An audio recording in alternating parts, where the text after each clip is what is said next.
#1 team in the nation. The Maryland Terrapins right at home in their shell. The Scarlet Knights of Rutgers enter the picture off to the best start in school history.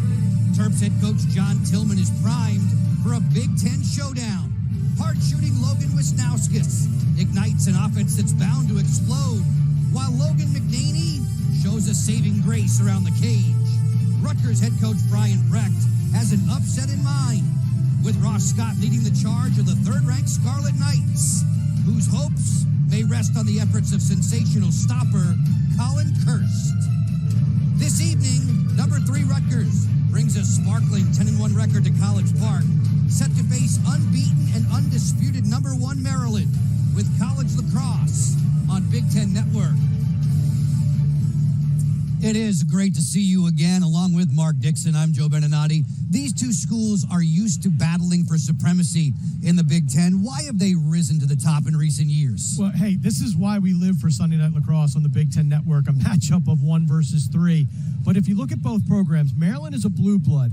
And when the Big Ten Lacrosse Conference was formed, they were an anchor and a standard of excellence. Rutgers, meanwhile, has built that program brick by brick, getting better year by year. But the couple things that these teams have in common: great athletes, terrific tempo of play, and they've utilized the transfer portal greatly to their benefit. We expect the goalies in this game to be headliners. We have two terrific tenders. Colin Kirst, great presence in the nets for Rutgers. He has game-changing ability. The Terrapins, they have their own star in the cage.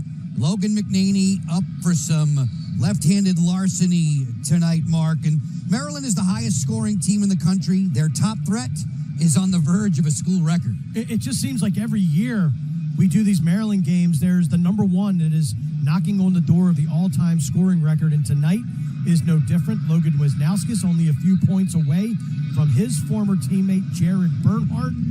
And you mentioned Colin Kirst. He's going to have to be superb tonight against this prolific, efficient Maryland offense led by Logan Wisnauskas, just trailing Jared Bernhardt with 288 career points. That is a staggering number. And Wisnauskas is a player transferred in from Syracuse and has just gotten better and better with every passing season. As a team, this squad averages 18.4 goals per game, tops in the nation, under the direction of John Tillman. This is his 12th season as the head coach of Maryland, bringing the Terps in today with a mark of 9-0. Face-off battle, always critical.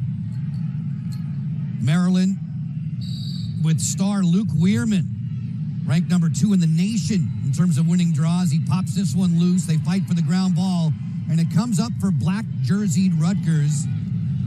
Weirman against Duhenio most of the night at the face-off X. Doug Donovan, Jason Parks, Bob Manfuso are your refs. First offensive touch, 6-on-6, belongs to the Scarlet Knights at 10-1. I like the wing play Rutgers had set up. They dropped the pole deep. Weirman wanted out front to the side, and that pole for Rutgers was able to hunt it down and create that loose ball. Skip it over the top. Long-range drive from Bartolo. Sails wide of the cage. I like that look. Bartolo, a big target, 6'6". Can't miss him. Ross Scott is the team's leader in terms of goals, assists, and points. He wears 5 in the black. From the perimeter, this is Knobloch, Shane Knobloch. Ball down, comes up for white jersey Maryland here at home. First time the Terps have played a home game, Mark, in some 42 days. It's crazy when you think about it. They gave up the home date, if you will, to play then #2 Virginia at Audi Field. And the week prior to that, because of weather, they played indoors here on Maryland's campus against Albany. So good to be back in Maryland Stadium if you're a Terp fan. Seeing the Terps lineup at the bottom of the screen, McNaney helping on the clear there, getting it into the cross of Eric Malever. Malever, the sophomore from Atlanta, Georgia. Goals in 4 straight games for him. As the Terps get their first offensive touch, 6-on-6, they get their primary midfielder out there at the Donville, DeMaio, and Long. Long off the sweep. Peels it to DeMaio. Playing a little 2-man game. Good catch back behind the goal by Malever. Picked up instantly there. Rutgers defense, the close D, Russo, Boswell, and Gene Felix will be tested tonight. Wisnauskas off the split gets into the alley, trying to roll back. Donville, one of the great transfers for Maryland. Off the feed, there's Keegan, lifting the locals to the lead. It's 1-0 Maryland.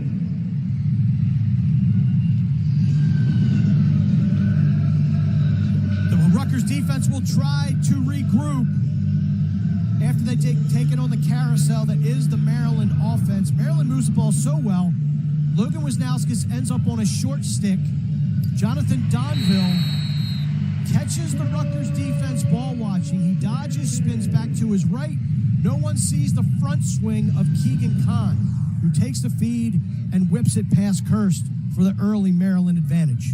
Kahn has done terrific damage for the Terps of late. Weirman wins the draw, going right to the cooker. Weirman fires. That's over the top of Colin Kirst. Good trail check.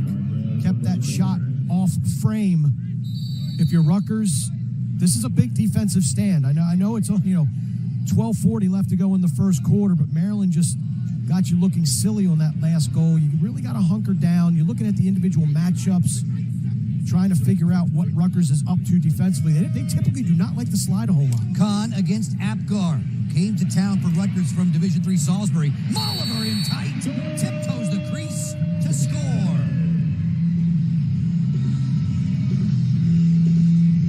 Maryland is out of the gates fast. We've seen this script before. Malever has played more of a midfield role over the last couple of weeks as Owen Murphy has bumped down to attack. When you run him out of the box, you tend to get a shorty matchup. But tonight he's being guarded by Gene Felix. Gene Felix loves to be on ball. And here you see the slide. He completely leaves Malever by his lonesome on the backside. He gets found one-on-one. Maryland is out of the gates fast. The Terps have done it all season, Mark. There's a violation off the draw, possession for Maryland. Maryland is plus 29 goal differential in the opening quarter. It's ridiculous. They get off to fast starts.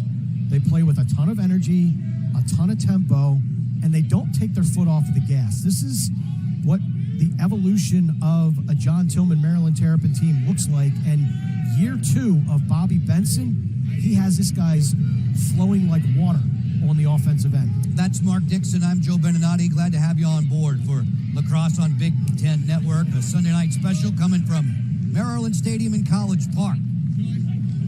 Murphy isolating. Quick feet, turns a corner, fires, he scores! Magnificent work from Owen Murphy.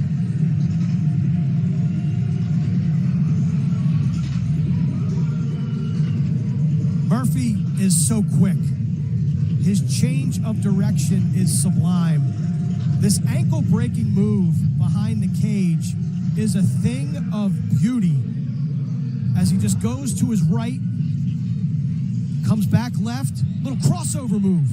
If that was an NBA point guard, that is his signature crossover almost. Look at that. Boop. See you later. And Colin Kirst, I know that he's been under fire, but that's one that, God, if he could have just gotten that save, could have really pumped up this Rutgers defense, which is on its heels right now. Inverted there against Zach Franskowiak. Brian Breck of Rutgers thinks he's one of the best short stick D-mids in the nation. Murphy left him in the dust there. It's 3-0 for the Terps. And once again, they're stacking face-off wins and goals back-to-back. And that's Maryland's formula. If you're Rutgers, you desperately need a possession here, a stop, to get into the flow. For Rutgers, John DeHenio, Sam Stefan, Luke Romanek, Michael Ott. We may see all 4 of them trying to slow down the efforts of Luke Weirman facing off.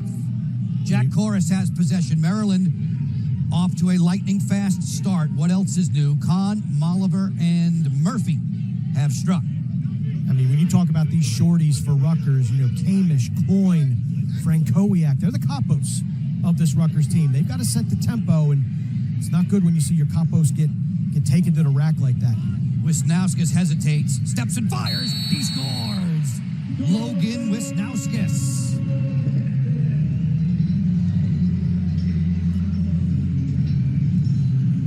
He inches closer and closer to the Maryland all-time scoring record. The great thing about Wisnauskas, he can play from the wing, he can play up top, he can play behind. He's become so versatile since his career begun here in College Park. This is nothing fancy. He's just going to lull a shorty. Again, they're so good at getting the switches. Gets to the middle of the field, off hip side. Maryland is dominating. Wisnauskas and the Terps, a flashy start in the first.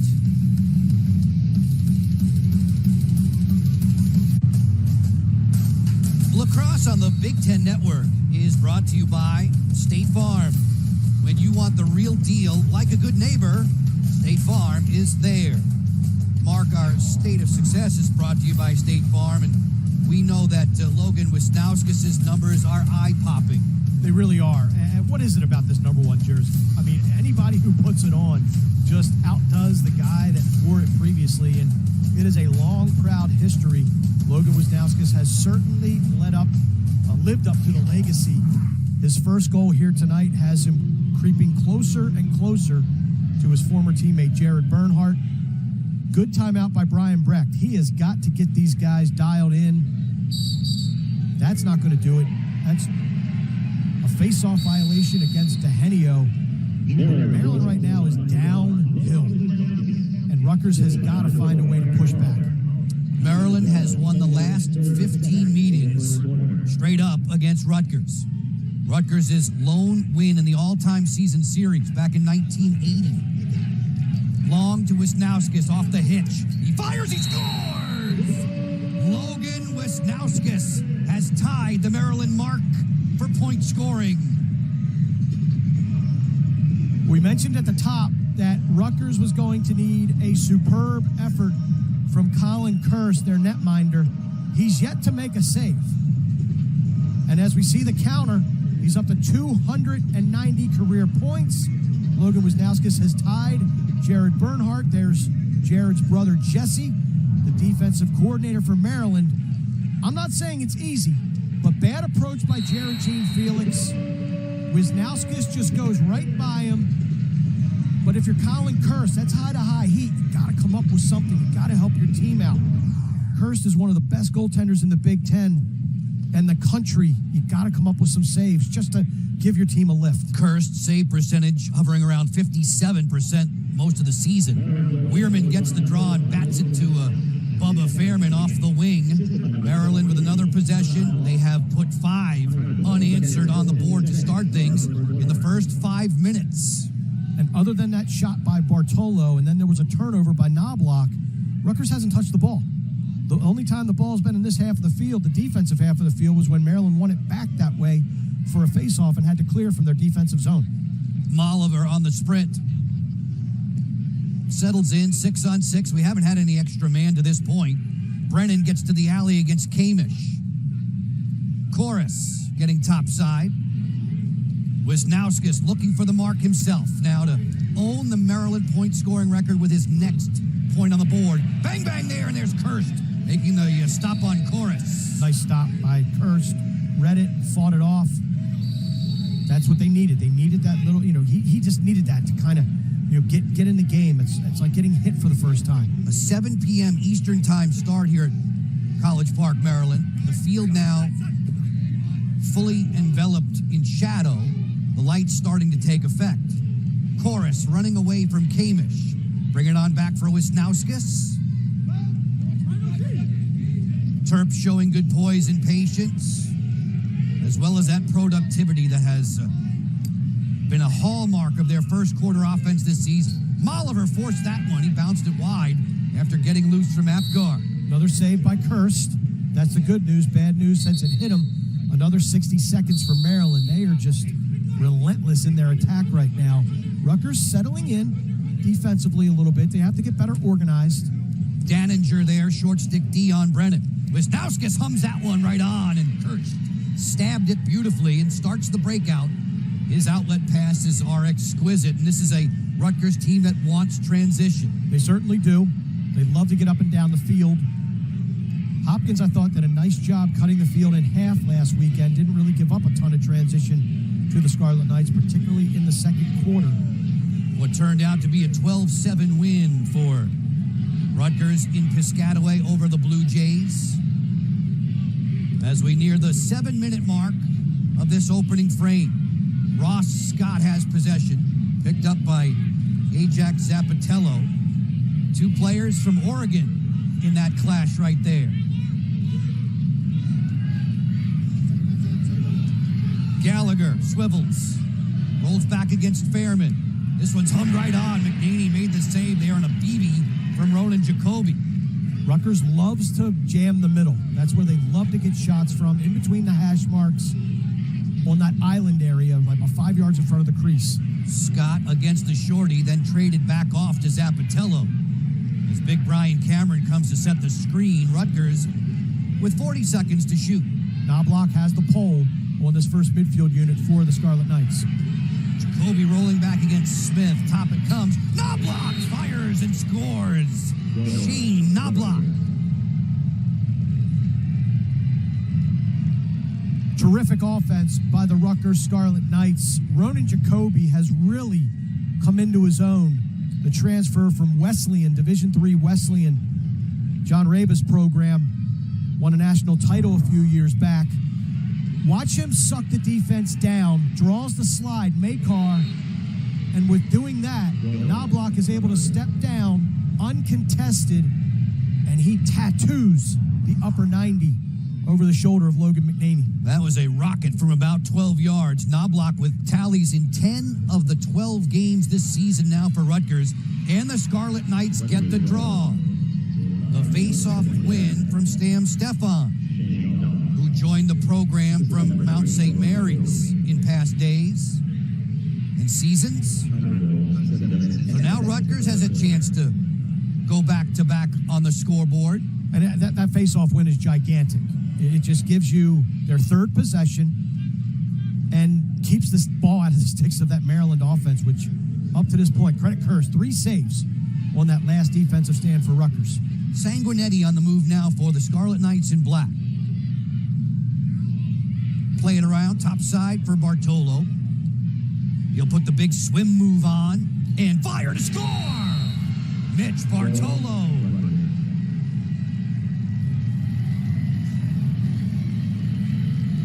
Rutgers can score in bunches, and this is what they needed after getting some saves from Kurz. The offense is paying him back by finding the back of the net. Makar, the number 1 cover man, is matched up on Bartolo, and Bartolo does something to Makar that not many players can do. He swims him and then still can see over top the defense, can see over top Logan McNaney for what that matters, and is able to get his left hand unfettered with a bullet. When you're 6'6", you can swim just about anybody. Mitch Bartolo, big man. This is a impressive Rutgers team when they step off the bus. And they are the 3rd-ranked team in the nation with respect to goals per game. A top 3 national matchup tonight on Big Ten Network.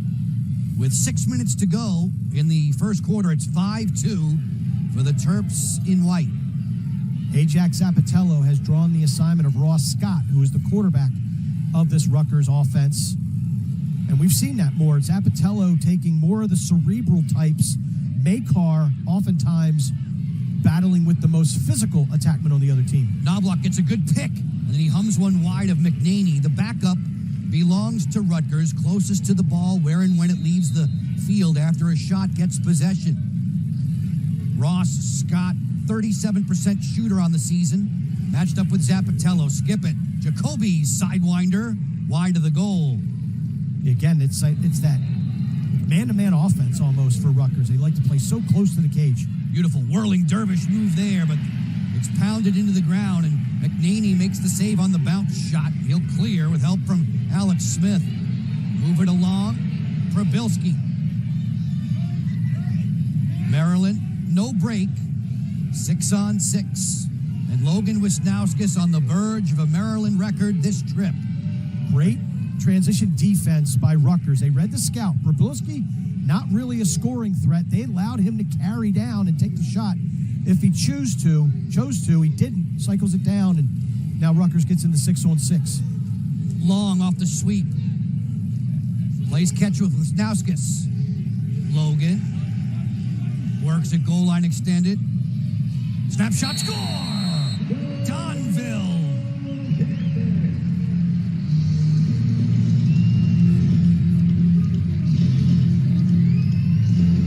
Donville, one of the transfers. He comes from Ithaca, New York, Cornell University. And there's Wisnauskas. I think he's going to get credited with an assist on that. Wisnauskas is a handful up top. Look at the physicality of the Rutgers defense, but Wisnauskas just steps away. That won't be an assist because Donville had to dodge that defender. But just that little wrinkle move. I mean, they're just ankle breaking the Rutgers defense right now. You do not see that every day, but great shimmy, great shake from Donville to get topside and put the worm burner by Kirst. Jonathan Donville, who hails from north of the border, Oakville, Ontario. Goals in 5 straight outings. Possession now for Rutgers off the face-off. So the Scarlet Knights had a couple of goals 47 seconds apart from Knobloch and Bartolo. Donville has answered. Maryland's lead is back up to 4. Cameron's back behind the cage. Speaking of transfers, he came in from North Carolina. He's fit in perfectly to this Rutgers team. Can play midfield. He's played some more attack as of late. That's what college lacrosse has become. Almost positionless for a lot of hybrid players that can play attack and midfield. We see it with Maryland with Owen Murphy and Eric Malever. Sanguinetti against Puglisi there. Puglisi, the short stick D first teamer for Maryland. This one's fought off by McNaney. Somehow he stayed with that change of direction. Yeah, and if you're Rutgers, you can't have those lollipops, even though that one was a little bit of a knuckleball to McNaney. Ryan Gallagher had the one previous that came out of his stick funny and just rolled harmlessly to McNaney. That time, another one just easily corralled. I mean, you had to work a little bit on it for the spin, but otherwise, a harmless shot. You just can't come like that against this Maryland D.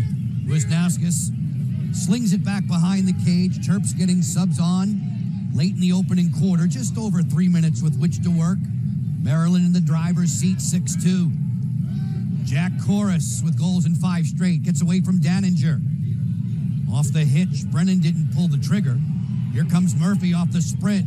Brennan fires, and again, straightening up to deny was Colin Kirst. Nice save by Kirst, and there you see Maryland running Murphy out of the box. His speed, his quickness, the transfer from Johns Hopkins. The All-American netminder Kirst is starting to see the ball better, isn't he? He really is, and he's tracking it, and he's saving it clean as well. It was a rough start, but you knew Kirst was going to come through at some point tonight, and he's really elevated his game. Such a tremendous goaltender.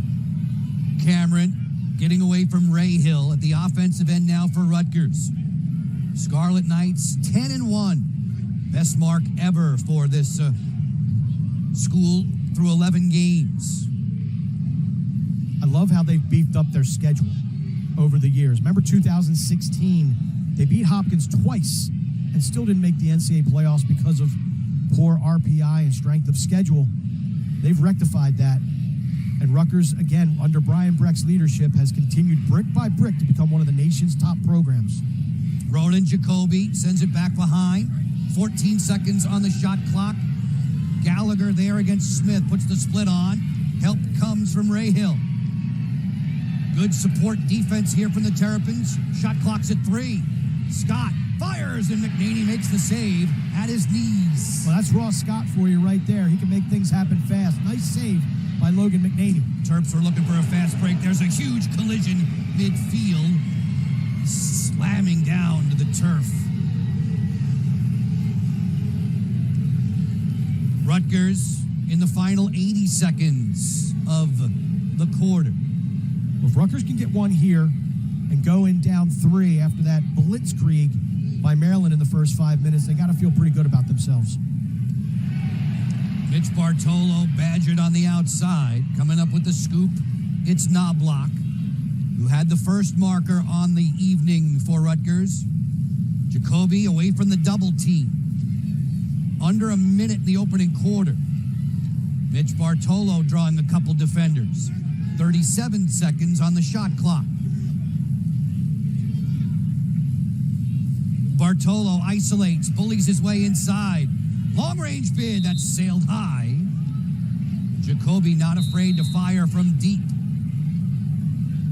37 seconds in the quarter. Bartolo, I love the way he posts up and uses that body. Reminds me of an old major indoor lacrosse league player, Peter Park, from the Detroit Turbos, using size and strength to post up and be a feeder. Leverage. That pass is low. It'll get away from Mitch Bartolo. And now Maryland has the final 18 seconds of the first quarter, trying to tack on to an already 6-2 lead. Well, if you're Rutgers, this is where you really got to batten down the hatches and don't give one up. Look at the speed. Long on the dead run. Long working into the alley. Makes a flip there for Keegan as time expires in the opening quarter from College Park, with Maryland top ranked in the land, on top by 4 against visiting Rutgers with a gaudy record of a number 3 ranking to its own. Back with quarter 2 right after these words on Big Ten Network. Lacrosse fans, on Saturday, it's another top 10 showdown for the Terrapins. They square off with the Buckeyes of Ohio State. Don't miss Big Ten Men's Lacrosse Saturday, 4 Eastern, on the Big Ten Network and the Fox Sports app.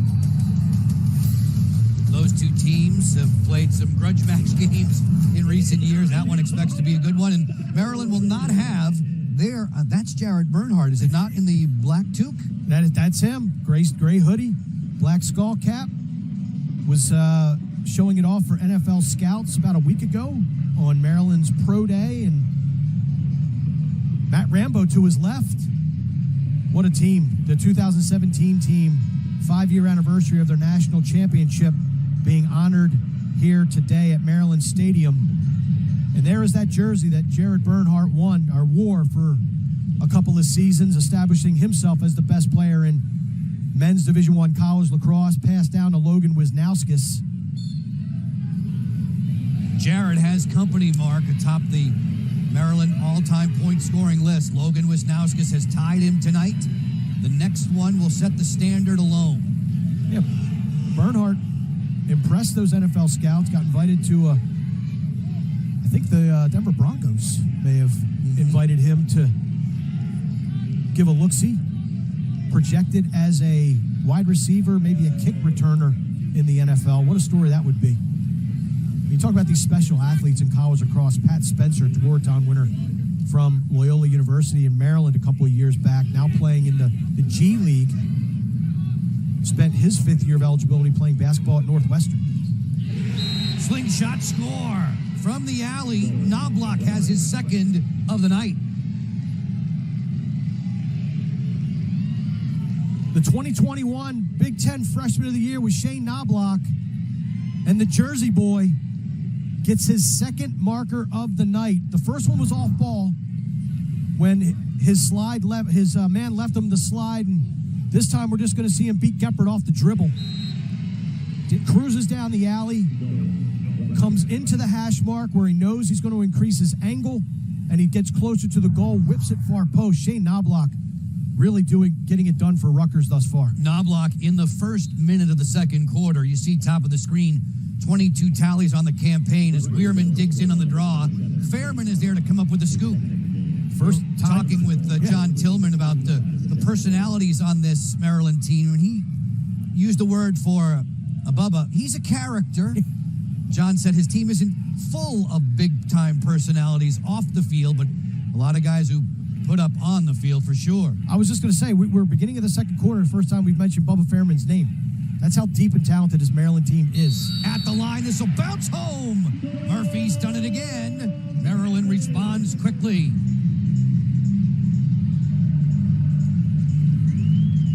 Bobby Benson loves offensive movement off of the ball, doesn't he? And he has great appreciation for what Murphy does in and around the cage. I have come to have a good relationship with Bob Benson during his time as offensive coordinator at Johns Hopkins and now in his role at the University of Maryland. And he sent me a text recently, the HBO show about the Lakers, the dynasty, and their coach prior to Pat Riley, Jack McKinney. And there's a scene in that movie that fits Bobby Benson perfectly, or that series. It's the offensive philosophy, the constant movement, the flowing like water. That is the basketball offense that he brought to Johns Hopkins late in his career, and now he's really honed it at the University of Maryland. With enormous success, a Maryland team that's been over 20 goals 5 times already this season. Closing in, score! Jack Brennan.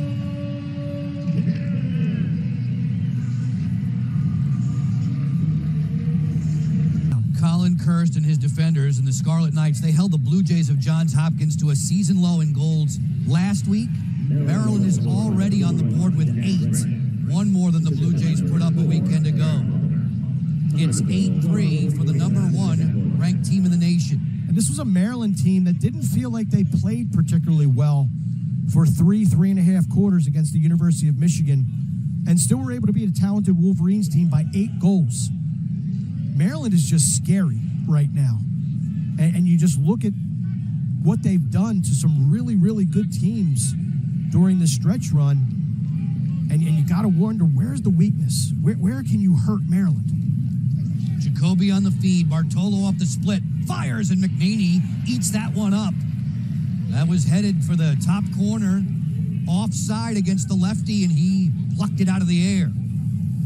McNaney's so efficient in his movements, reads the ball incredibly well. Again, looks like a goaltender that could be playing in the Sunday club leagues around Maryland. And look at the guy. Here he comes. And when I say club, I'm talking youth club. But man, does he bring a special blend of game to College Park. McNaney 3 times this season has had a dozen saves. That's his single game high on the campaign. 3.5 minutes into quarter 2, Colin Kirst, speaking of double-digit saves, Kirst 8 times has been more than 10 this season for 10-1 Rutgers. Scarlet Knights wearing the black this time around. Ross Scott against Zapatello. Mentioned this in the opening quarter. These two players both hail from Oregon. Pretty special matchup when you talk about Zapatello and Ross Scott. You know, the state of Oregon continuing to put out great players. Sam Hanley from the University of Pennsylvania is one that comes to mind that's currently playing this game. On the move, Teresky. First call of the night for him against the short stick D-mid of Jake Higgins. Teresky draws a double. Ray Hill was coming to help. Rutgers will move it around the perimeter. Knobloch off the roll dodge. Bartolo changed the point of attack. Sanguinetti fires. That's a crossover save again for McNaney, who's laser locked on the ball right now. Good stop by McNaney, but he gave up the rebound. How about that corral by Ajax Zapatello in traffic with 70 inches of titanium, collects the deflection, and then runs away from the pressure, takes a couple of checks, but gets it out of harm's way. Long-range drive. DeMaio sent it high. Backed up by Malever. Malever already with 3 points in the contest. Maryland led 6-2 after 1 quarter. Yeah, but no one in the country that I've seen is better than Maryland at creating early offense. This is DeMaio working in, sweeping there, finding Long. Picked up by Franz Kowiak. Long will invert. The midfielder going back behind the cage. The bounce shot is wide. Backed up by Malever. Quickly to Kahn. He scores.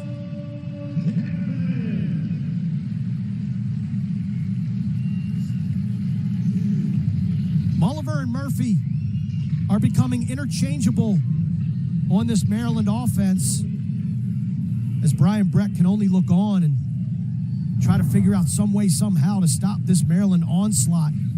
Kyle Long with the invert, comes around, just misses the shot. Malever picks it up. Keegan Kahn just steps out to the side. The off-ball defense for Rutgers is confused, and they're just getting run around in circles by this Maryland ball movement. Now tripling up Rutgers at 9-3 with the better than 9 minutes to work in the opening half. To the face-off exits Weirman against Sam Stefan. Maryland comes up with the draw. Geppert tallied a couple of goals against Michigan last week. Number 20 in the white, the long stick midfielder.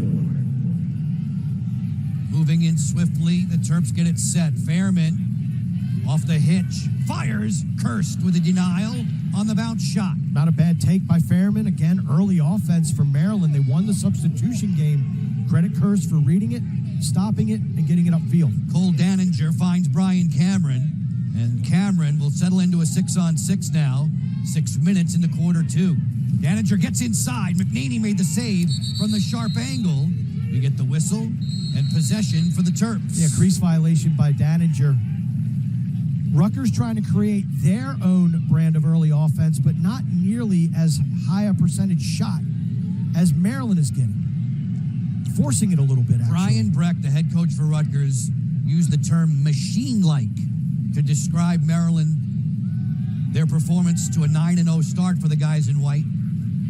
It's not an inaccurate assessment. To the interior. Guess who?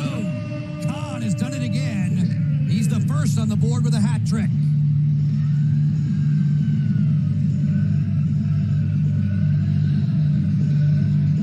The wrath of Kahn has been in full effect really since the Virginia game, where he had a little bit of a coming out party.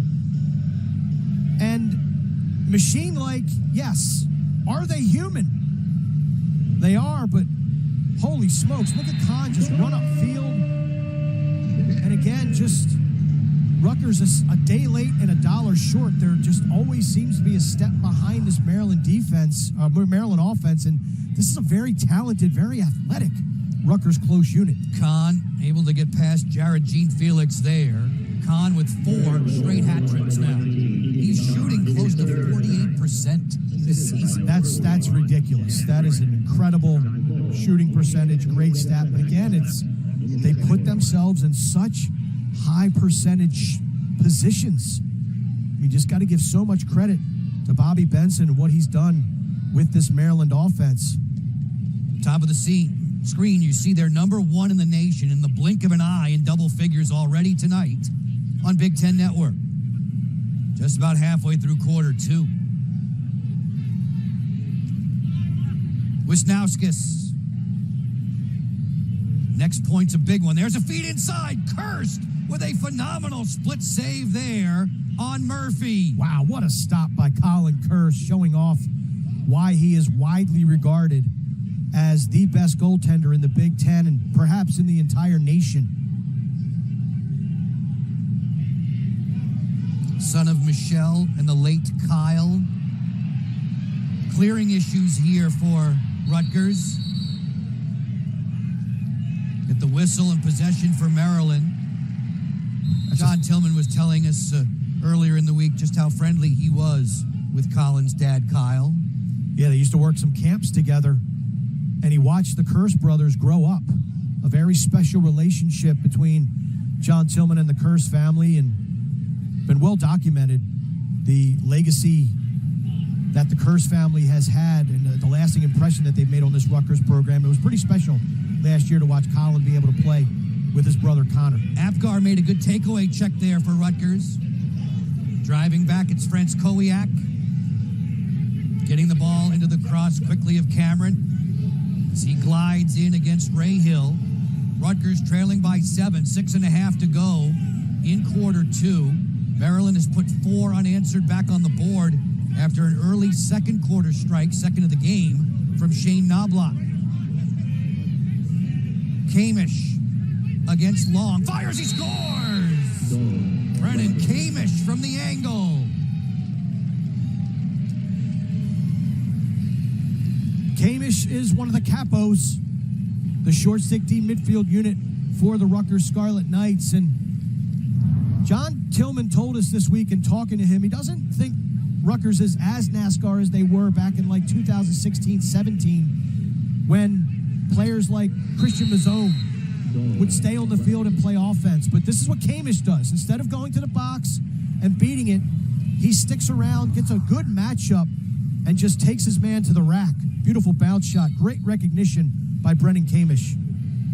Face-off win there, just overrun by Stefan. Maryland gets possession. Rutgers put 22 on the board against Hofstra. One of those goals came from Kamish. This is his second of the season, making it 10-4 for Maryland. As Koras waits for help coming off the bench in the form of Eric Malever. Malever picked up immediately by the long stick midfielder Remington Reynolds. Malever rolls. Brennan on the sweep. Fires a bouncer wide of Kirst. Temperatures in the high 40s when we began play today. Expected to dip into the 30s before we're done. Feels like it's gotten a little warmer, though, as the day's gone on. When it's not windy, it's okay. It's not the best, but we'll take it. Jump shot. Score! Jack Koras.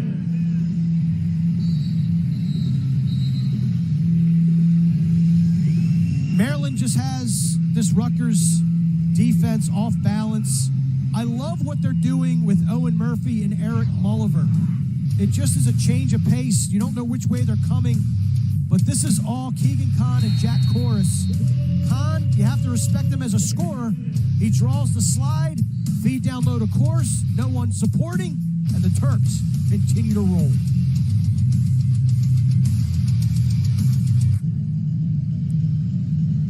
Maryland has won its last 17 games when they lead after the first quarter. They had the lead tonight. They lead in the second 11-4. Every Big Ten team, folks, every Big Ten sport, customized your way on the new Big Ten Plus app. Powered by Big Ten Network. Stream hundreds of live, non-televised events, plus next-day re-airs. It all adds up to a bigger Big Ten. Download and subscribe today.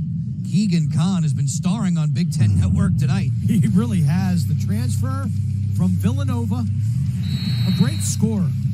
And I love how he's just constantly moving his feet. Great off ball. He's a terrific dodger. He showed that against Virginia a couple weeks ago. He's a handful off ball, and he's got a couple of assists tonight. So as his off ball and as his on ball capabilities continue to be a problem for opposing defenses, he's shown off a passing ability that makes him even more dangerous. Second for Maryland in both points and assists this season. A Maryland team that has won 10 or more games in 18 straight seasons. That's an NCAA best. If the Terps prevail tonight, they'll be at 10 wins. Well, we talked about that 2017 NCAA championship squad that's being honored here tonight. And great players, Matt Rambo, Colin Heacock, Tim Muller, the defender of the year that year, Isaiah Davis Allen. Looks like a timeout was off taken. The turnover there on the failed clear. The officials sorting things out. It'll be Rutgers' possession. But that 2016 team that lost in overtime to the University of North Carolina in a national championship game really felt like they had unfinished business. They just felt like they had unfinished business, and you get that sense with this Maryland team, the 2022 version. There's Matt Rambo, one of the Tewaaraton winner that year in 2017. In the Maryland sweatshirt there. And losing that championship game last year to Virginia, where Luke Weirman came down at the end of regulation. And there is Colin Heacock to his left with the black hat on. Those two partners in crime on that national title team. But you just feel like, you know, Maryland feels like it's unfinished business. They were that close to a national championship. And you look at the players that they've lost from a year ago, primarily Jared Bernhardt, but then you get Donville from Cornell and Kahn from Villanova and Murphy from Johns Hopkins. They just reload instead of rebuild. And again, this Maryland offense is just playing at a record-breaking pace, just leveling all the competition in its way. Coach Tillman said, pretty much stating the obvious, that the most consistent part of Maryland this season, off to a 9-0 run, has been the offense. Other than working against a very stout Notre Dame D, they have put up frightening numbers. They really have. And Notre Dame is an outstanding team, but that's a tough place to travel to. I'm not making any excuses, and I'm not taking anything away from Notre Dame, but it was tough travel. And John Tillman felt like they didn't give the Irish their best effort. But, man, are they giving their best effort to most of the teams that they're playing? And even when they're not on their best, they're still really, really good. It's a Terrapin squad that has beaten 4 top 10 teams this season. They're tangling with the number 3 team in the land in black, Rutgers. The Scarlet Knights on the road in College Park, trailing by 7. And for Rutgers, it's cliche, but you just start one goal at a time, start chipping away, and you just got to give Kirst a little bit more support on the defense. He's making saves. The defense has to step up and take away these easy shots by the Maryland Terrapin offense. Ross Scott bouncer on the way, and that's fielded by Logan McNaney. Not a bad shot, but going away from the goal right there, and probably took a little bit of mustard off of it. Credit McNaney, though, again, just he doesn't guess. He makes clean saves, and that was another example of it. Higgins glides into the offensive attack and finds Keegan Kahn. Kahn on the dead run, working back against Gene Felix. DeMaio taking his time, putting it in the cross of Jonathan Donville. As he directs traffic, Kamish is there to pick him up. Kamish, the last man on the board for Rutgers, the only man on the board for Rutgers in the second quarter. Long over the top. DeMaio leans in. No shooting angle. Malever's next. Long turns it. 30 seconds on the shot clock. It's Kahn on the move. Connecting with DeMaio. Stalked there by Apgar, who's off the injured list and playing. Brad Apgar injured early in the season. We had heard reports that he was close to being ready. Malever to the interior. Donville faked the shovel shot. Lost it out of his cross, and Kirst says thanks. For Rutgers, they look to clear. Ball down. A battle for that ground ball. A loose ball hold is going to give possession to Rutgers. Yeah, good call by the official. Donville trying to be crafty there. He clamped his forearm on the stick of Gene Felix, trying to make it look like Felix was holding him, but the ref was right on top of it. Possession to Rutgers. I like the way that Rutgers played defense. They played defense as fast as Maryland was moving offensively for seemingly the first time tonight. Ross Scott hide and seek back behind the cage against Zapatello as Rutgers balances up. Nick Teresky is 12 in the black. Very flashy midfielder who doesn't mind inverting and attacking from below the goal line. Ronan Jacoby's been calmed down so far tonight by the Maryland D. Jacoby, the third leading goal scorer and point producer for Rutgers. Shot clock at 35. Scott on the sprint. Zapatello stays with him, keeps him at stick's length. Jacoby against Bubba Fairman. Here comes the double. Help from Geppert. Bartolo swings it on around. Driving in, Teresky against Smith. That pass is looped to the interior and stolen by Makar. Brett Makar, the All-American close defender, feeds for Geppert to the trailer, then move it for Kahn. No break opportunity there for Maryland. They'll settle in again, 6-on-6. How about the short stick deep midfield for Maryland, led by Roman Puglisi and Jake Higgins? Alex Smith is someone who came back about 5 games into the season off of a knee injury. He's playing his way back into shape. He's playing his way back into form. And as he rounds into it, he's going to make more plays like that to jam. Brennan fires. Erased by Kirst. Quickly on the outlet. Fast break time, Daninger. Daninger on the go. Fires. It's blocked by Rahill and wide of the cage. Good idea by Daninger. There we saw the fast break offense for Rutgers. Great save, great out. Maryland looks like they want to talk it over, burning a defensive-minded timeout with 1:16 left to go in the first half. This Maryland team, Mark Dixon on top. Let's take a look at the top 9, shall we, in the land. Led by Maryland, number 1. Rutgers at number 3. And Ohio State, a big win over Johns Hopkins yesterday, solidifying their spot as the number 3 seed if the Big Ten tournament was to start today. And then we get a good look at the rest of the top. The Ivy League is back. Princeton, Yale, Cornell, Penn all represented. But the Brown Bears, congratulations to Brown, upset victory over the Quakers. And Georgetown continues to impress. They had a win over Providence yesterday.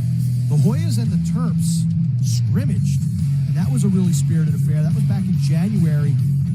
Potential matchup in the NCAA tournament at somewhere along the line. Princeton is the only team to beat Rutgers this season. At Princeton, 16-11 was the final count. Mark, you mentioned Ohio State. The Buckeyes getting 5 goals from Jackson Reed, 4 assists from Jack Myers in their win yesterday. That is an Ohio State team. Jack Myers has maybe quietly put together one of the best seasons, not only in the Big Ten, but around the country. But he's still not somebody that is on the tip of everyone's tongue when you talk about some of the best attackmen, because, you know, you got Connor Schellenberger at Virginia, Logan Wisnauskas at Maryland, Chris Gray at North Carolina, Mitch Bartolo, Ross Scott for Rutgers, and the list goes on and on and on. But Jack Myers is a player who has led that Ohio State team offensively. Justin Ignacio, terrific face-off man. Jackson Reed is a good compliment to Jack Myers, and their goaltender, Caden Whalen, playing better and better each week. Final 70 seconds of the opening half. Rutgers in the dark jerseys, wearing the black jerseys with the red numerals. Maryland on home turf in white. As time ticks under a minute in the opening half. The 8-second differential between the shot clock and the game clock, with the shot clock being less. Kick it off. Bartolo powering in against Ray Hill. Up top, Knobloch, who has a couple of markers tonight. Time continues to tick down to 32 seconds left. And Knobloch's going to isolate against Higgins. Ray Hill ready to come for help. Jacoby stacked up with Prabilski. Knobloch against Higgins. Trades him off to Ray Hill. Jump shot there goes wide to McNaney. Backed up by Rutgers. Final 10 ticks of the quarter. And Brian Brecht begging the officials for a timeout. He gets it. Only 1 second left on the shot clock, 9.5. That shot didn't touch anything, so that there's no shot clock reset. So you have to imagine Brian Brecht gathering the defense to make sure that Maryland doesn't get a cheap one in the last 8 seconds. Dixie, let's have a peek around the Big Ten Conference in men's lacrosse. Congratulations to Penn State, a thrilling overtime victory on Friday night. Costed with the game winner for the Nittany Lions. That's a team that's just been snake-bitten with injuries all year long. Justin Brown had 5 goals for the Wolverines in a losing effort. Yeah, Brown with 5. And when you talk about a step-up like that, when guys like Josh Shawada, Mikey Boehm, and Ryan Cohen have been the headliners, that's good news for the Wolverines. And then yesterday again in the shoe, Ohio State outlasting Hopkins 12-10. And that's a tough loss for Hopkins. They're now 5-7 on the season. They play Penn State and Maryland to wrap up their regular season. So let's say they go 7-7. If they get those 2 wins, there's no room for error the rest of the season for Johns Hopkins, because to qualify for the NCAA tournament, unless they win the AQ and the Big Ten championship, you got to be 500 or better to make the NCAA playoffs. Rutgers has won 4 of 5 on the road this season, Mark. They refer to Maryland as the last hill to climb, right, in the Big Ten. They're 0-9, I want to say, against the Terps since the 2 teams have been in the Big Ten Conference together. The all-time record for Rutgers in Big Ten men's lacrosse is 20-17, 0-9 against Maryland. So they're 20-8 against the rest of the Big Ten men's side of things in lacrosse. Maryland is the one thorn in their side, the one mountain they haven't been able to climb. What do you do here? Shot clock at 2. I mean, I say you throw it like this and just see what can happen. And I like that. I like how Bartolo just swatted it back toward the goal, because if that thing rolls to midfield, that's a restart and a potential break for Maryland. Puglisi launches it downfield over the head of Kirst. 1 second left. It'll be Rutgers' ball. The Maryland Terrapins in this top 3 matchup in the nation. A very impressive opening 30 minutes for the guys in the white jerseys. An 11-4 lead after 2 quarters. Impressive display by the Maryland Terrapins. Coming out on fire, pressure all over the field. Just getting downhill on Rutgers, and it just hasn't stopped. With the Terps on top by 7, we say hello to head coach John Tillman. And John, from your vantage point, how would you describe the opening 30 minutes? got off to a great start. Crowd here is awesome. First home game in a long time, and it's something we've been looking forward to. And we could just feel the energy. Our fans are the best in the business, so it was, kind of that extra juice was great. Thought Luke was really good, and the wing guys did a good job early. We finished some shots against, we think, is a really good goalie.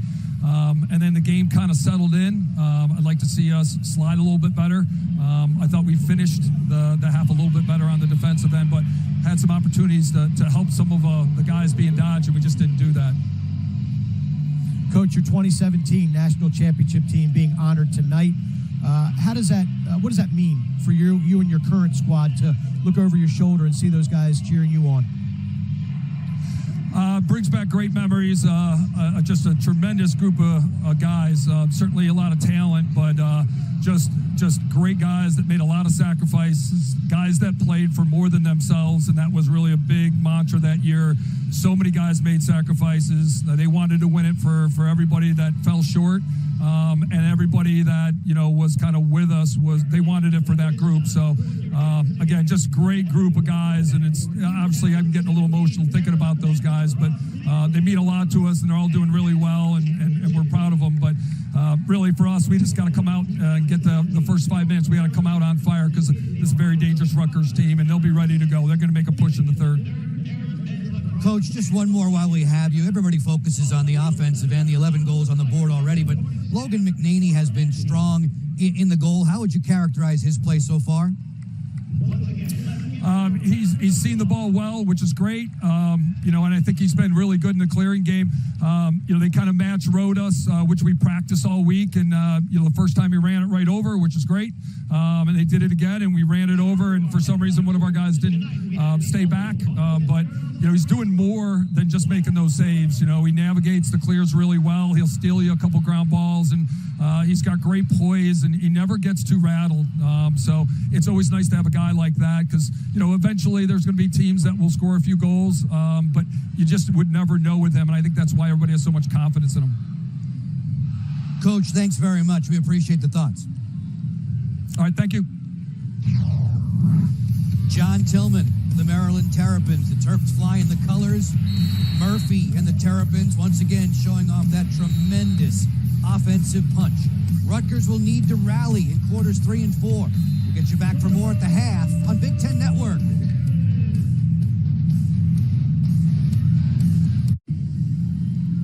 The Scarlet Knights of Rutgers are in come-from-behind mode against top-ranked Maryland. It's 11-4 for the Terps after 30 minutes of play. Before we roll the third quarter for you, Brian Breck, the head coach of Rutgers, is joining us. And, Coach, what is necessary for your team to rally? We got to do a better job of stopping them. They got a lot of punch on the offensive end, and hopefully have a few more possessions out of that, whether it's facing off, getting some stops, ground balls, and just need more possessions. You mentioned getting more possessions, Coach. Let's start at the face-off. What adjustments do you think you need to make to come up with some of those face-off, or at least keep it 50-50? I think we use Sam a little bit more after the start, and I think he's at least getting a good jump on the ball. So he's had some good wins, and we got to continue doing that. Coach, we appreciate it. Thanks very much. Thank you. There is Luke Weirman, eye to eye with Rutgers face-off man Sam Stefan. Jonathan Duhenio is the normal number 1 for Rutgers,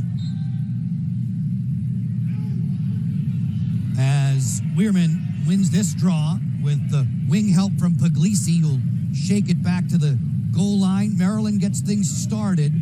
This Terps team at 9-0. Both of these squads 2-0 in Big Ten Conference play.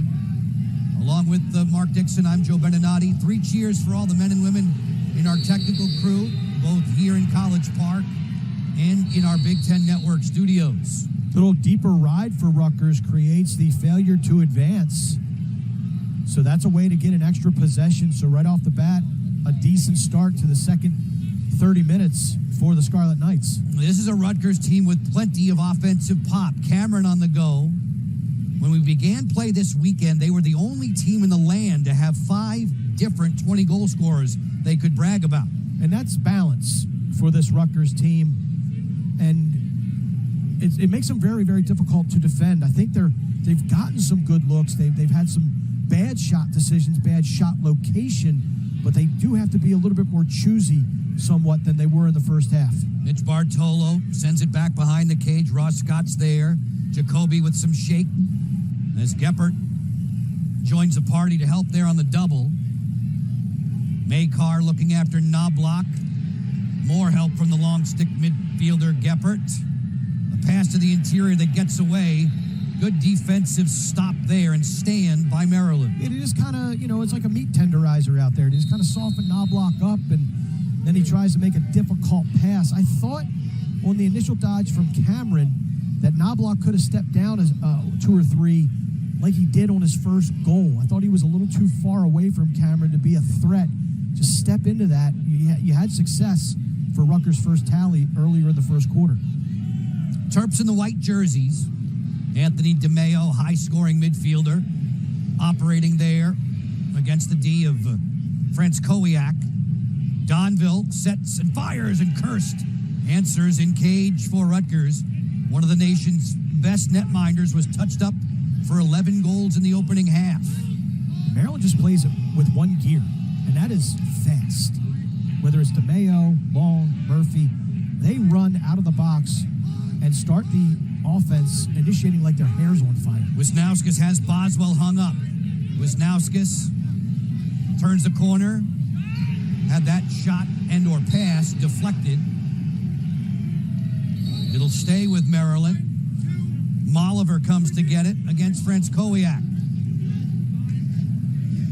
Fidgets back behind the goal. Little mini swim move.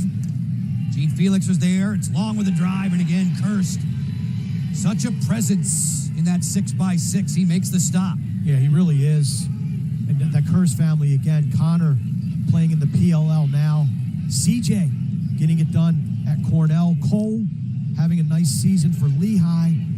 Just a family affair when it comes to the Kirst family in college lacrosse. Kamish keeping Donville there. Donville playing defense. First midfielder, first line midfielder for the Terps. Rutgers in the visiting black. Oh, what is it, about 200 miles north from College Park to Piscataway for this Big Ten matchup.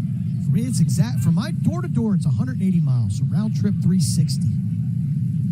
Always good to go up to. Seems like you've done that a time or two. Maybe put that on an expense report, just perhaps? A little bit. tearing a path up the New Jersey Turnpike. Probilski against Sanguinetti.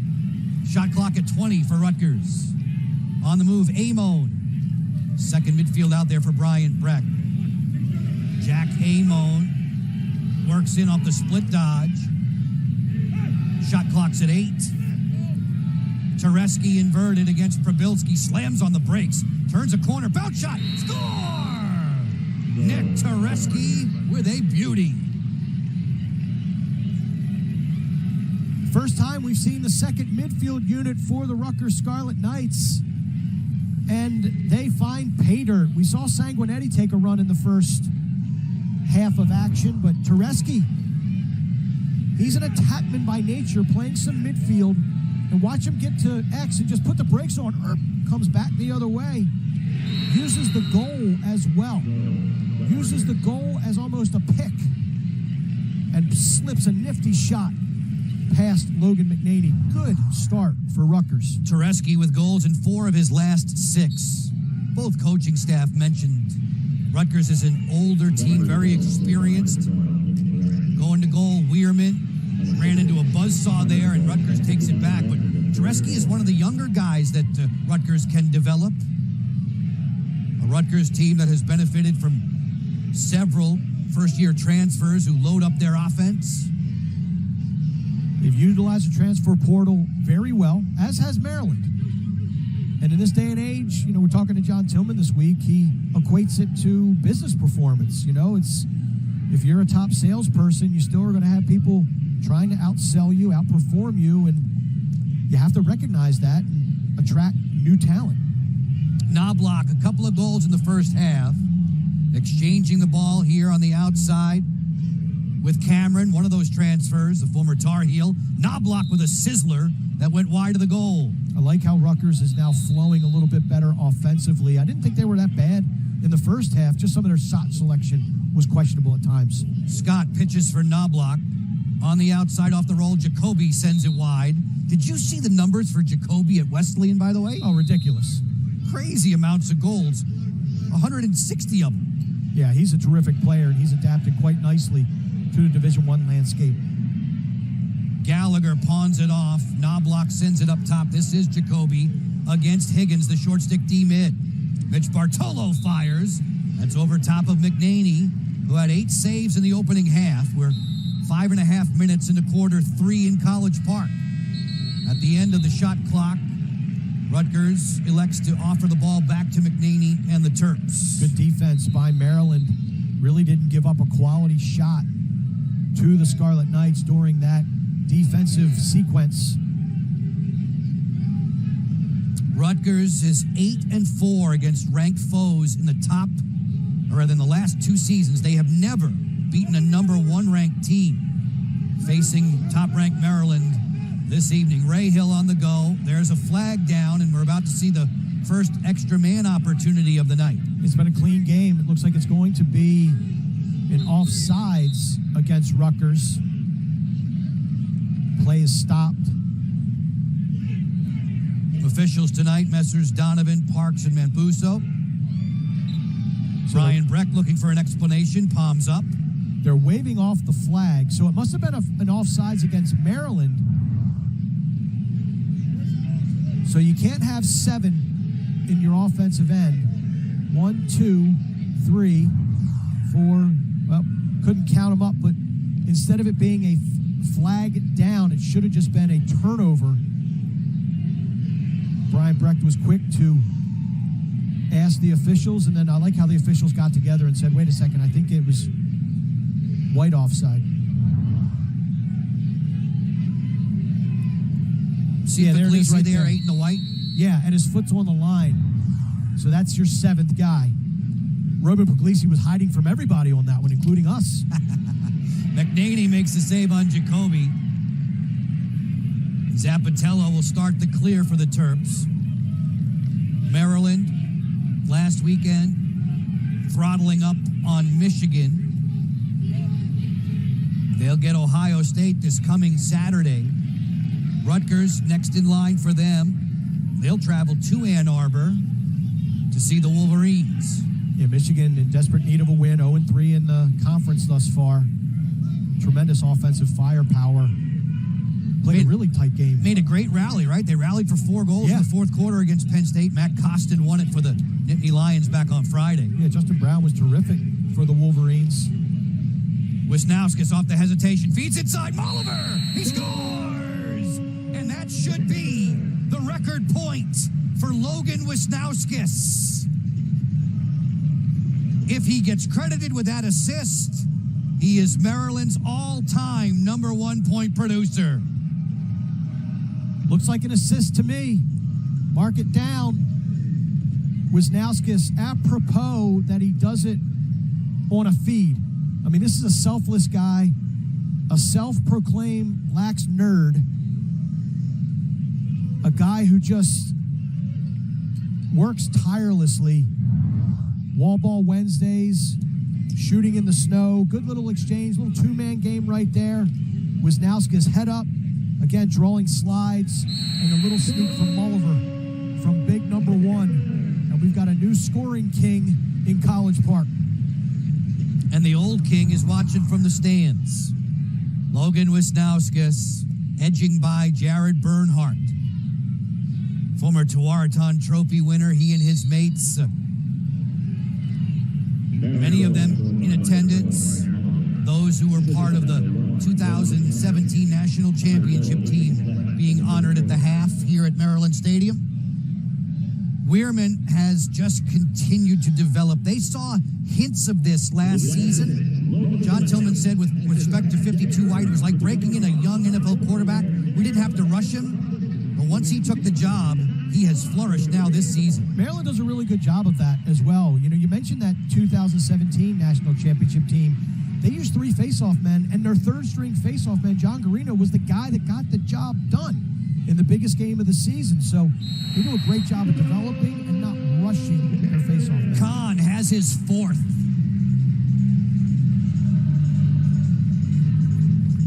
Rutgers kept Maryland at bay, even scored one of their own to start the third quarter.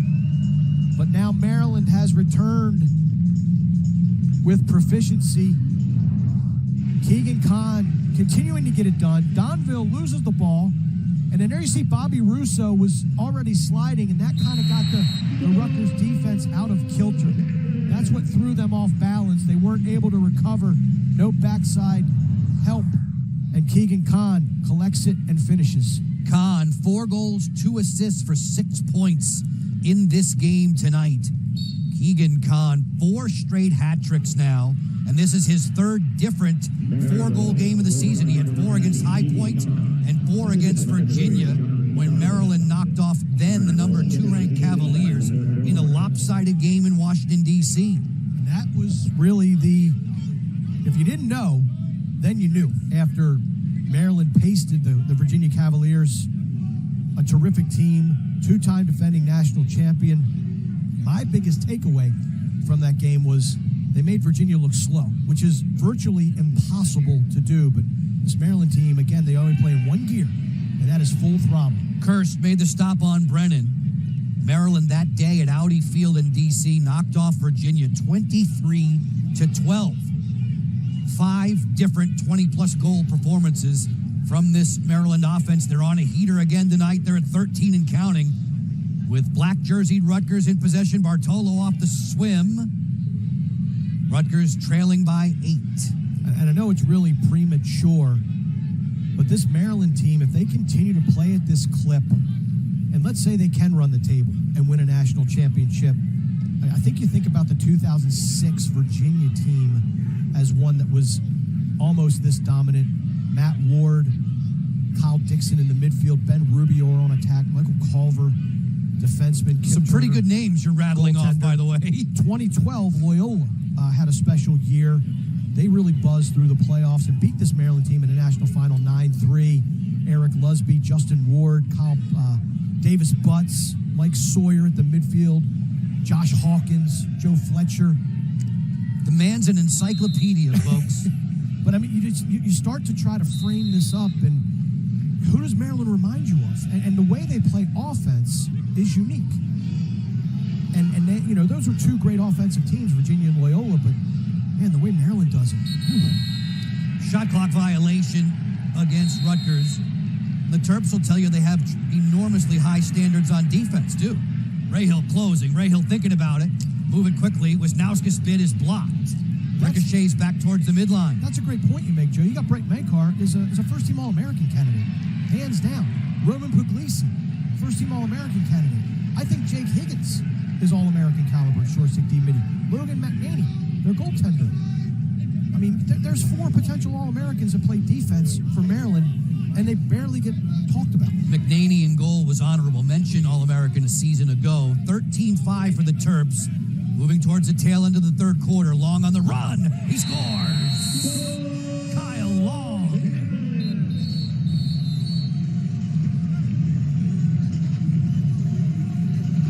Speed kills. Kyle Long, it's like he's almost slingshot down the alley. He's moving so fast. He gets that incredible first step. And then teams don't even really have the thought to slide, let alone the physical acumen. And Kyle Long just continues to dazzle. Just a pass across the face of the defense. Some room and space down the alley. Kyle Long paced the upper 90. Find out what he had in his pregame meal. He has been shot out of a cannon tonight. And it is the Terps loving things on the field and along the bench at Maryland Stadium.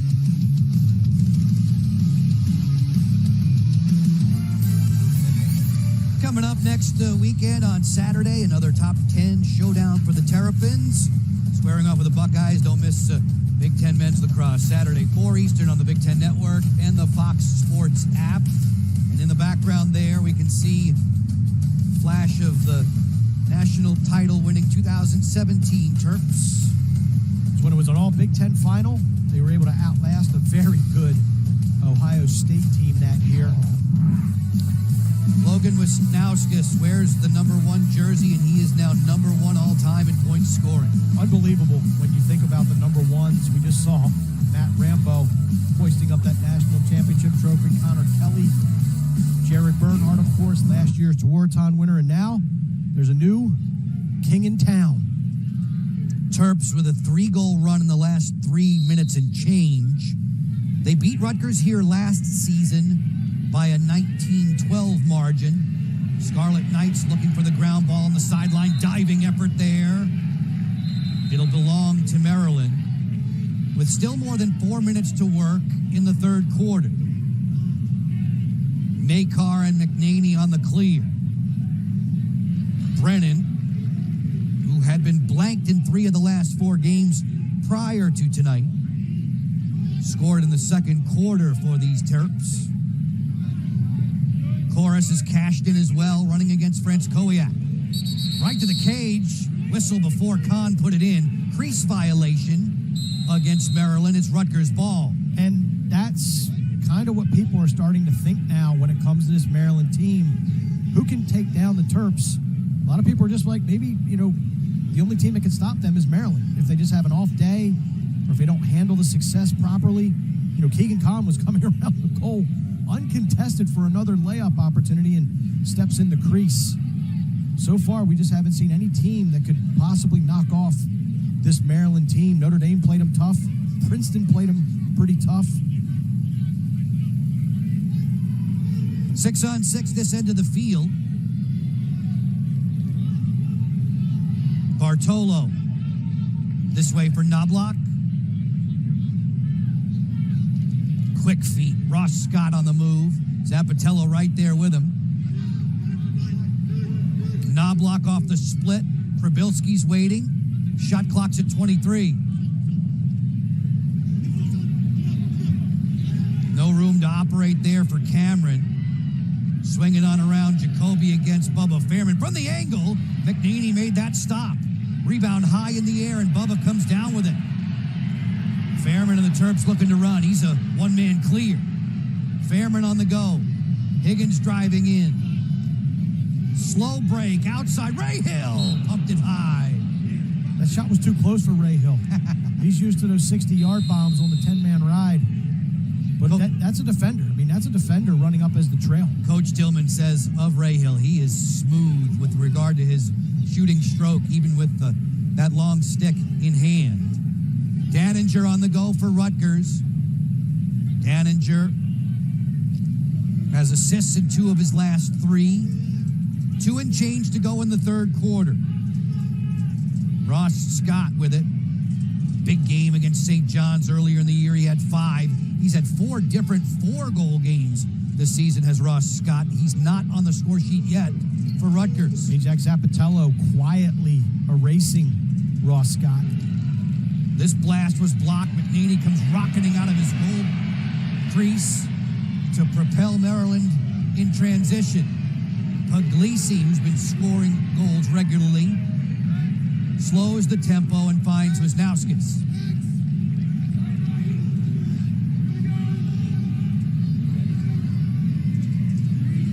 Final 90 seconds of quarter 3. Maryland had the lead 11-4 at the halftime break. They have the last 3 goals of this frame. Compliments of Malever, Kahn, and Long. And more. Add to it with Wisnauskas. Logan Wisnauskas continues to do his thing, leading Maryland in goals, assists, and points. Another hat trick for Logan Wisnauskas. That's 7 on the season. Game number 10 for the guys in white. Tangling with a number 3 ranked team in the land, Rutgers at 10-1. It's Maryland on top by double digits. And DeMaio looking for more in the final minute. DeMaio held to just a single goal in Ann Arbor last weekend. Terps had a chance to go to my favorite deli. They did it twice. Oh, Zingerman's twice. And, I love the influence that we had on their nutritionists. So last year, they only got 3 choices, all designated by their nutritionist. And this year, they got 11. Guilt 11 works. Different choices. And he said they got them for lunch. Oh, yeah. And then they had them on the bus ride or the journey home. So envious. You cannot go to Zingerman's and only have 3 selections. 2 seconds left. Teresky double-teamed at the horn. After 3 quarters, Maryland has the advantage, 15-5 over visiting Rutgers. We'll get you back for the final 15 minutes from Maryland Stadium on Big Ten Network.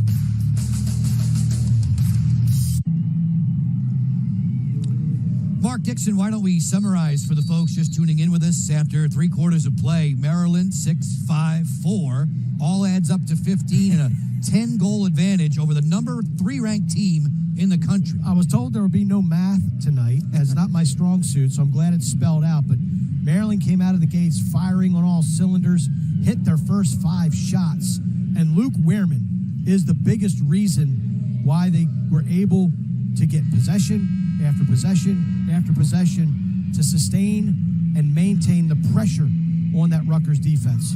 There are a bunch of guys in that Maryland hog pen. That's how they refer to their face-off men. Gavin Ty, Jake Heathler, and don't forget someone named Michael Roach. Roach wears 42 in the white. He's hidden there in the line. And he's the guy, not only is he the team barber, but he's also the guy who makes Wehrman work perhaps the hardest. He's defined as a pit bull, characterized as a pit bull by head coach John Tillman. And, you talk about like the sport of wrestling. You want that wrestling room to be as competitive as possible. You want your partner to be someone who's going to put you through the grinder. So when you get on the mat, you have that practice experience, those reps to be ready. That's what Roach does for Luke Wehrman. He mimics the opponent's face-off moves. He is relentless. He is unforgiving. So really, a game is almost a treat for Wehrman versus practice. Mentioning his work, Roach's, that is, as a team barber, the Terps are involved with a charity, saving by shaving their heads, donating the hair. Khan, who has 4, snaps one off the outside of the goal. Colin Kirst collects. John Tillman was very touched by the way his charges the last couple of years in particular. They've raised close to 70,000, I want to say. Yeah. Very, very selfless acts. And you're seeing it around the country in college lacrosse. My son Matt, playing for Loyola University, him and a bunch of his teammates did the same thing. We're seeing it at various programs around the country for just an incredible cause. And Maryland, certainly doing their part in that arena as well. From the outside, Scarlet Knights will operate. Knobloch swinging around 6-on-6. Mitch Bartolo gets away from Zappatello off of a screen set. He bounced it wide of McNaney. It'll stay Rutgers' ball. The Rutgers just trying to chip away. Might be an insurmountable task right now, but you just try to get better. You try to win this 4th quarter, leave College Park with a little bit of momentum as you have 2 regular season games left in Big Ten competition. Big Ten tournament will be played right here at Maryland Stadium. Behind the back, beauty! Sneaky delivery from Brian Cameron. Back to the face-off X. Rutgers trimming the lead down to 9. Wehrman wins the draw, was knocked out of his cross. Help comes from Pabilski off the wing. He's bumped out of bounds. The ball was saved back in to the close defense for Rutgers, and out of the scramble, it's Wisnauskas who gets Maryland possession, but it's then put right down on the deck. Gene Felix there for the scoop, but there's a flag on the turf. Brad Apgar in there, 55, jogging off to the sideline. Transfer in from Division III powerhouse Salisbury. It's going to be an illegal body check, contact to the head on Apgar. So, coming back from an injury, you just have to get back up to game speed. It's one thing to be in practice and get your reps and get back into the swing of things. That'll be a full-time serve penalty. Looking for it. Right there is where they're going to get Apgar. So he'll make this defense even better once he gets fully running. We talked about Alex Smith earlier, the short stick for Maryland, getting up to game speed now. That's where Apgar is. Snapped wide here. First call of the night for 45 in the white. Daniel Kelly. Kelly, who had a hat trick earlier in the season indoors, I might add, against Albany. That game was moved indoors due to snow as Murphy fires and rings the iron. The junction where the crossbar meets the post and it ricochets out of bounds. Goal was still shaking. That shot had some pepper on it. Maryland has won its last 8 straight home games against ranked teams. Rutgers looking for the quick move downfield. They score. Stashed in alone from point-blank range. It is Ross Scott finally on the board. The deficit is 8. Maryland gets awarded possession off the draw. Subs coming on off the bench for both teams. Situational subs going offensive now for Wisnauskas and the Terps in the white. Joe Beninati, Mark Dixon with you tonight from College Park, Maryland. Shout out of thanks to all the men and women in our technical crew, both here and at the Big Ten Network studios. Great save on the sideline. DeMaio comes trotting in. They keep it hot. Well, that's your all-time point leader now at Maryland, making a hustle play. DeMaio fires and scores. A missile.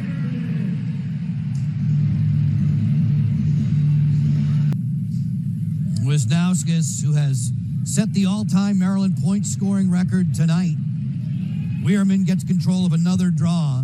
Weirman's been over 70% in 4 of his last 6 outings. He's been unbelievable. He really has. I mean, you think about the good face-off men Maryland has had over the years. You know, Shockey, and we mentioned Garino.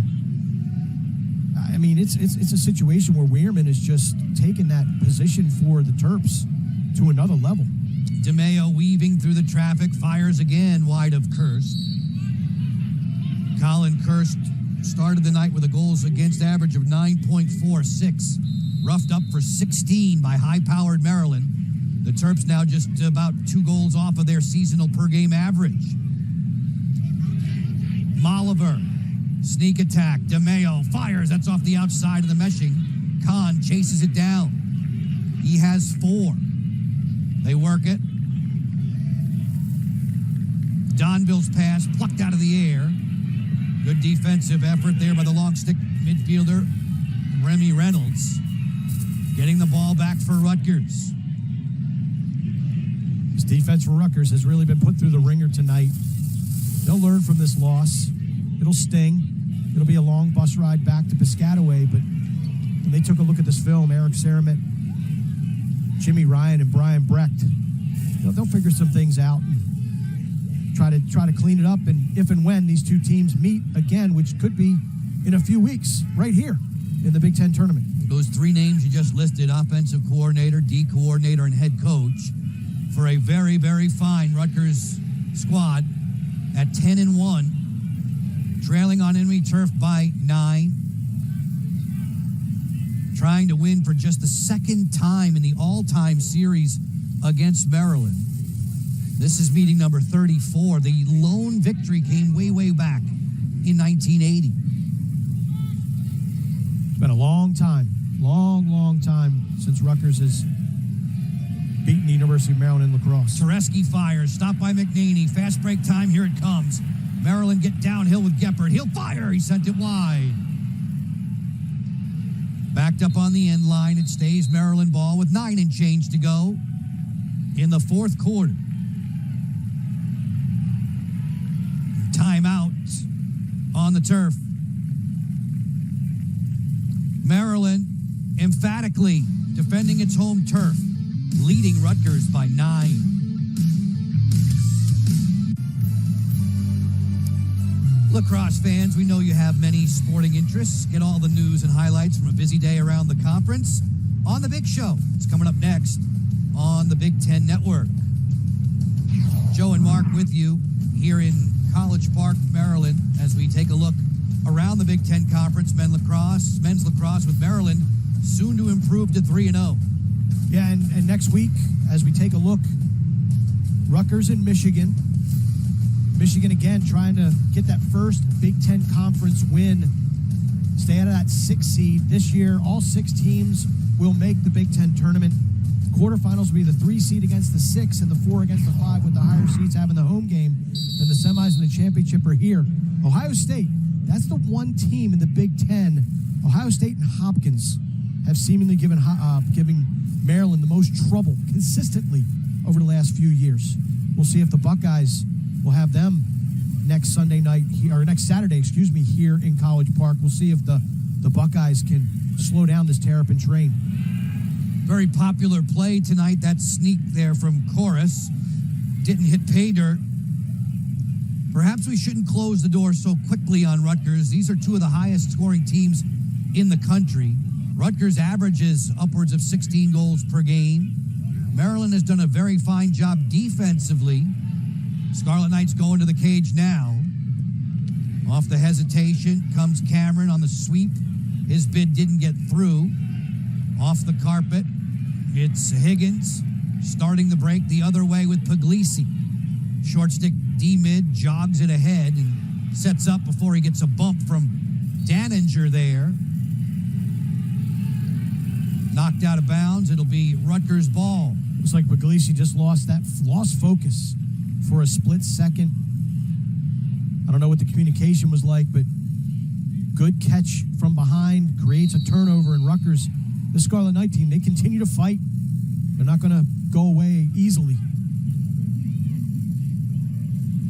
Scarlet Knights clearing the ball, Russo doing so. If you've noticed throughout the night, on the nameplates on the back of the black jerseys for Rutgers, not the individual player's name, but the name of Tom Hayes adorns all of those nameplates. 25-year head coach at Rutgers who passed away back in March. The legendary coach was the face of this Rutgers program for a quarter of a decade. Also monumental in the international scene with his involvement with Team USA in the international realm of lacrosse. Someday you hope we will see lacrosse in the Olympics, and absolutely, wouldn't Tom have loved to have seen that? You think about the tradition and the history of Rutgers lacrosse. There have been so many great players: Keith Cromwell, Al Ray, Greg Rinaldi, John Neslonsky. Add Cameron to that list of late. Brian Cameron tacks on another one. Rutgers improves its count to 8. Yeah, at this stage, obviously you're still trying to win the game, but that is a monumental task this late, being down by this much. So the focus becomes improvement. Let's win the next minute. Let's win the next 5 minutes. Let's win the next quarter. Cameron with a nice dodge from behind the cage, little stutter step, gets that leverage against Rahill, stick up field, and watch that right shoulder, little dip right there to get around his defender and sticks it past McNaney. Very powerful left-handed release. He has goals in all 11 games he's played. This is game number 12 for Rutgers, a 10-1 mark. Scramble forward off the draw. Geppert comes up, quick flick, move it. Murphy hesitates and then settles in. With less than 7 minutes to go in the fourth, and Maryland in control, doubling up Rutgers 16-8. And you look around the Big Ten as we're starting to shape up, conference tournament. Looks like Maryland, they still have 2 games left against Ohio State and their rivalry game against Johns Hopkins. But they're looking like the number 1 seed. Rutgers owns a win over Ohio State. So let's say they grab the 2. They would be your 2 buys. I mean, that 3 through 6 race right now is going to be very interesting to see how that plays out. Penn State plays Hopkins next weekend. The Nittany Lions have to be brimming with confidence after that victory at Panzer on Friday night. Failed clear there for Rutgers. That doesn't happen very often. Off the turnover, back to Maryland. That's a team, Rutgers, 93% successful clearing rate. Second in the NCAA. Just a sloppy pass there, foiling them. Donville in possession now for the Terps. Just has been an igniter since coming in from Cornell. Donville on the run, picked up by Kamish. Good stick check there, forcing the cause turnover. A whistle before Kamish can get away from the pack. The ball belongs to Maryland with 5:45 remaining in regulation. It's a really interesting call right there. It's a hold against Rutgers, but the Rutgers player was the one up going for the ball. It looked like he may have been held, but nonetheless, possession back over to the Terps. Donville fidgets inside, spray it out there wide for DeMaio. He'll walk the dog a little bit with it, getting fancy. Donville turns and fires, fought off by Kirst, who has been under siege from the beginning, in goal for Rutgers. I was just going to say, you got to give him a lot of credit. He's still standing tall, still taking on those shots, and he's still very much invested in this game. Terrific netminder for the Rutgers Scarlet Knights. Jogging off to the sideline with a timeout called.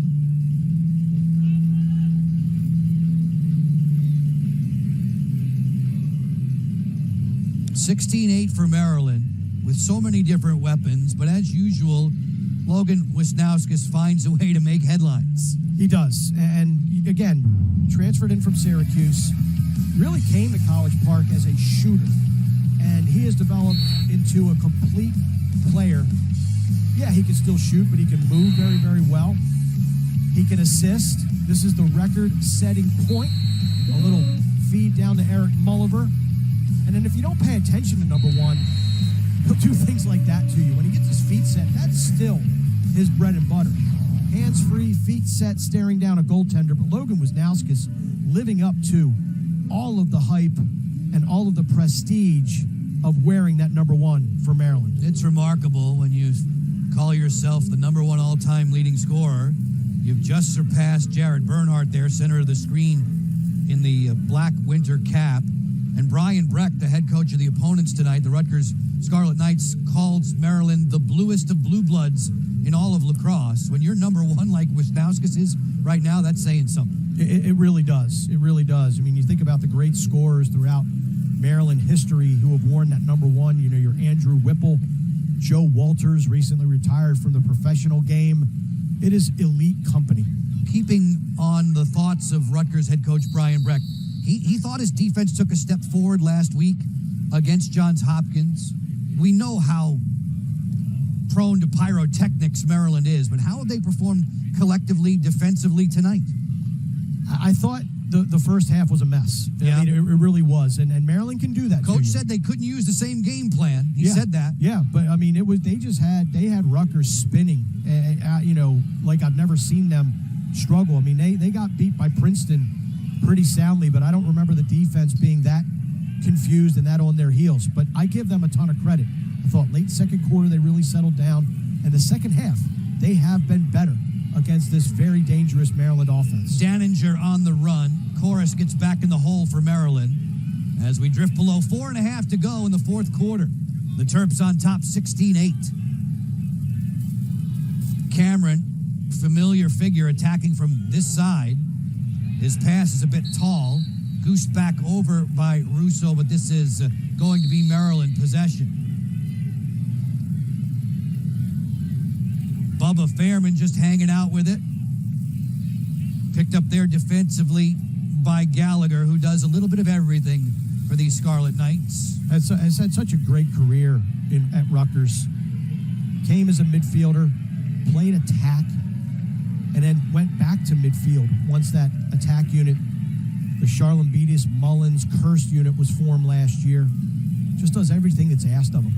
Subs coming in off of the bench now for Maryland, leading by 8 late in regulation. We see Gabe Goforth out there. Ryan Siracusa is 38 in the white.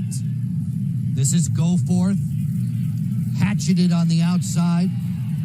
Russo there to defend rather rudely. There's a flag down or two. Tucker on the move, gets into the alley.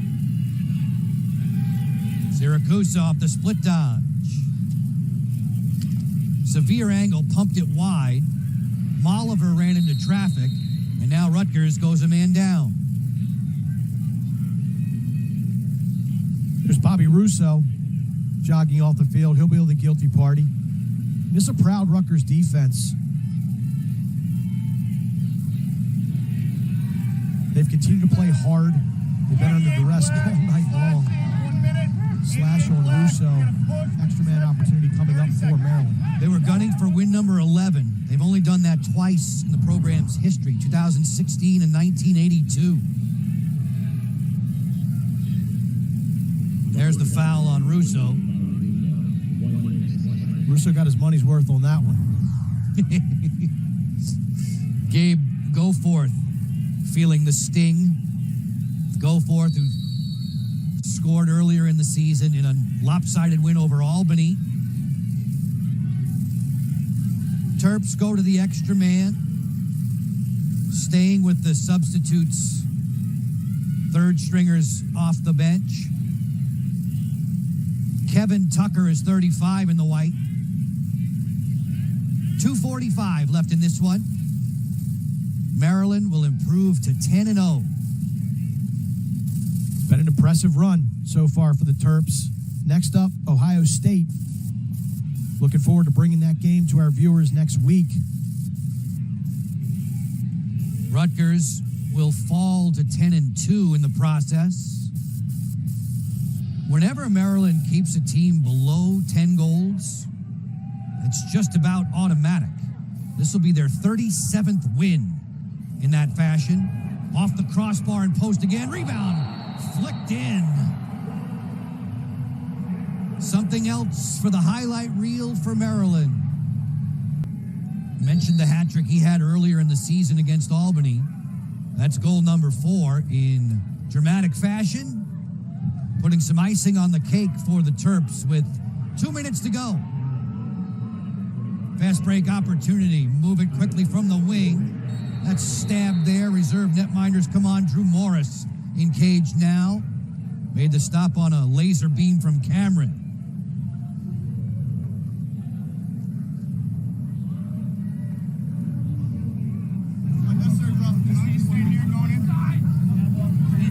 A buck and change to go in this contest here at Maryland Stadium.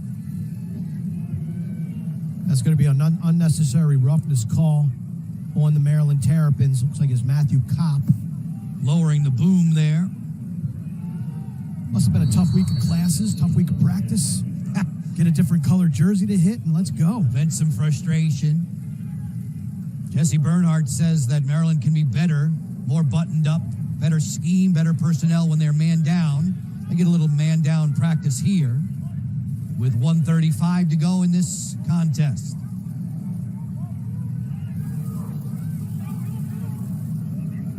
Long range, another scorcher there. That's a bullet from Jacoby.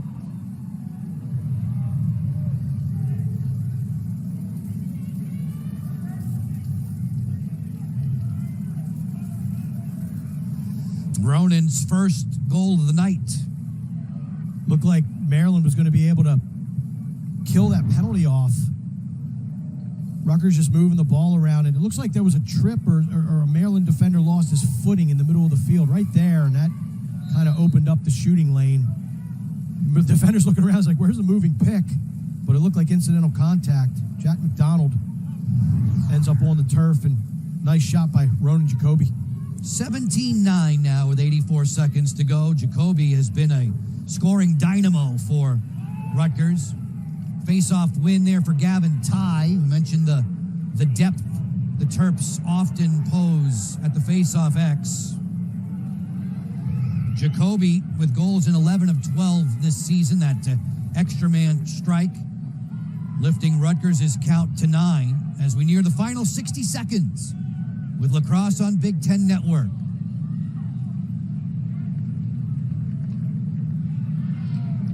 Later and later into the regular season, Big Ten Conference Tournament approaching in early May. It'll be contested right here. Maryland will be the only undefeated squad remaining in Big Ten Conference play by virtue of this decision that will run final in 30 seconds. Yeah, again, you just have to ask the question. Ohio State, Hopkins, they're the two left on the schedule. Can the Buckeyes or the Blue Jays put together an effort to knock off the Maryland Terrapins? Rutgers, of course, is going to be playing a very hungry, focused Michigan team next weekend.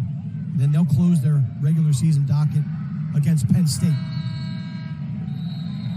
This one's in the books. Maryland, another devastating win over a top 3 opponent. They ravaged Virginia. They roll over Rutgers tonight, 17-9, further establishing themselves as the undisputed number 1 in the land. I mean, what an incredible accomplishment. And it just seems like a new number 1 and a new number 1 scoring king in College Park. Congratulations, Logan Wisnauskas. That is a tremendous honor. The Terps dominate Rutgers. They win this one by the final of 17-9. Logan Wisnauskas had a hat trick. Many multi-goal scorers. Luke Weirman was awesome as well. For Mark Dixon, for all the men and women in our crew, Joe Beninati, thanks for your time. To the big show now, to the studio.